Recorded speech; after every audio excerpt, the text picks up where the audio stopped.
So hi guys, இன்னைக்கு வந்து நம்ம குப்பையை பற்றி பேச போகிறோம். இது என்னடா குப்பையை பற்றி பேச போகிறோம் அப்படின்னா, சாதாரண குப்பையில் சீக்குவல் குப்பை. Yes, the rubbish of sequel that I ever seen. போத்திக்கிட்டு ஓரமான இல்லை.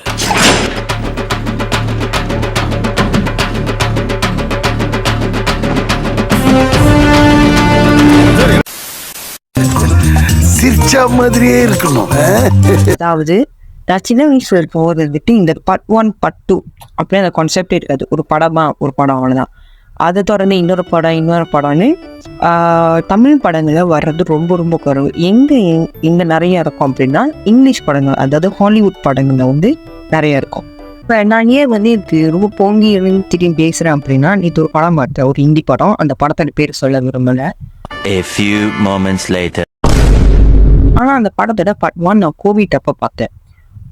ரொம்ப சூப்பர் டூப்பர்லாம் சொல்ல முடியாது. ஓகே, ஒரு அளவுக்கு நல்லா தான் இருந்துச்சு. இப்போ அந்த படத்தோட சீக்குவலை பார்க்கும்போது எனக்கு என்ன இது அப்படின்னு இருந்துச்சு. ஓகே, அதே மாதிரி தான் இருக்கு கதை அப்படின்னு சொல்லலாம். ஆனால் வந்துட்டு ஒரு சீக்குவல்னா அதுக்கான ஒரு ப்ராப்பரான ஒரு எண்டிங் இருக்கும். நல்ல ஒரு உதாரணம் KGF 1 அண்ட் KGF 1 அதுக்கு ஏன் சீக்குவல் வேணும்னு ஒரு என்ன சொல்றாங்க, ஒரு லீடு கொடுத்துருப்பாங்க. வாய் தேர் ஷுட் பி அ சீக்குவல்னு. ஒரு முடிச்சு போன கதையை எடுத்து நம்ம அதுக்கு சீக்குவல் கொடுக்கணும்னு அவசியமே இல்லை. இதுக்கு நிறைய எக்ஸாம்பிள் சொல்லலாம். ஸோ அப்படி இருக்கும்போது வந்துட்டு KGF 1 was a best example why there should be a sequel. Whereas ஒரு சில படங்கள் இருக்கு,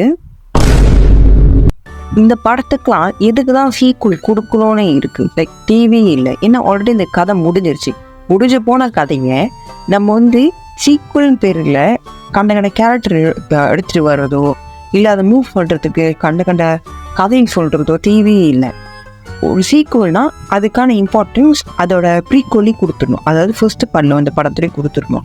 ஒரு சில படங்கள் இப்போ அந்த ஹிந்தி படம் பார்த்தோன்னா அந்த படத்தில் வந்து ஆக்சுவலி கவர் முடிஞ்சிச்சு, நம்மளுக்கு என்ன நடந்துச்சுன்னு தெரிஞ்சு எண்டிங்கில் சம்மதமே இல்லாமல் சீக்குவல் கொடுக்குற பேரில் கண்டவன கேரக்டர் எடுத்து வந்து அந்த கசமுசான்னு பண்ணுறத விட ஆல்ரெடி நல்லா இருக்கிறதே விட்டுருங்கடா.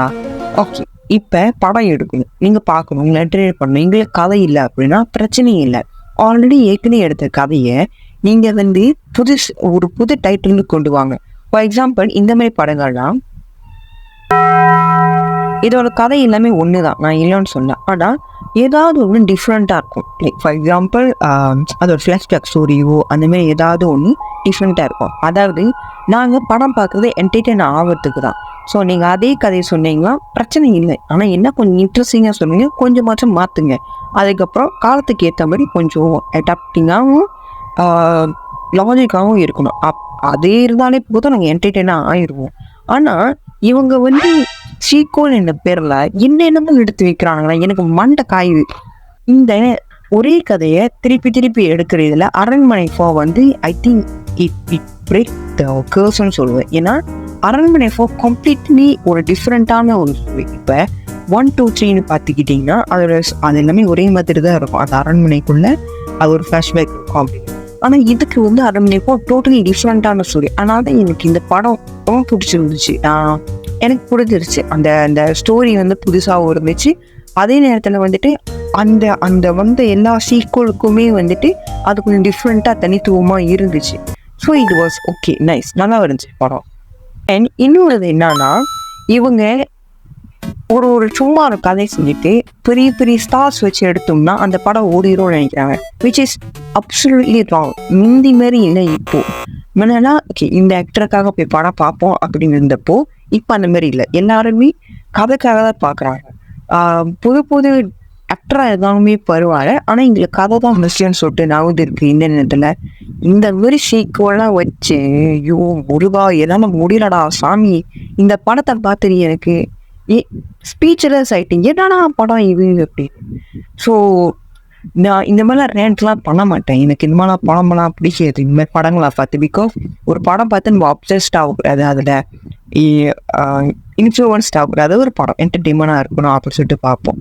ஆனால் எனக்கு படம் பார்க்கறது பிடிக்கும். நம்மளுக்கு பிடிச்ச விஷயம் இப்படி ஆகும்போது அது ஒரு கட்டுக்கு உருவாகுது. இப்போ வர எந்த ஒரு சீக்குவல் படமாக இருந்தாலும் அதை பார்க்கறதுக்கே பயமாக இருக்குது. ஏன்னா இந்த மாதிரி ரீசனால தான். அவனை சொல்லி நிறுத்துங்களேன்டா. அவன் நிறுத்துற அந்த லூசுக்கு மட்டும் வந்துட்டே இருக்கான். Hey, hey, come here. Look at me. Hey, look at me. What did I say? No. Come here. Look at me. Hey, look at me. What did... No. Come here. Look at me. Hey, hey. What did... you want to...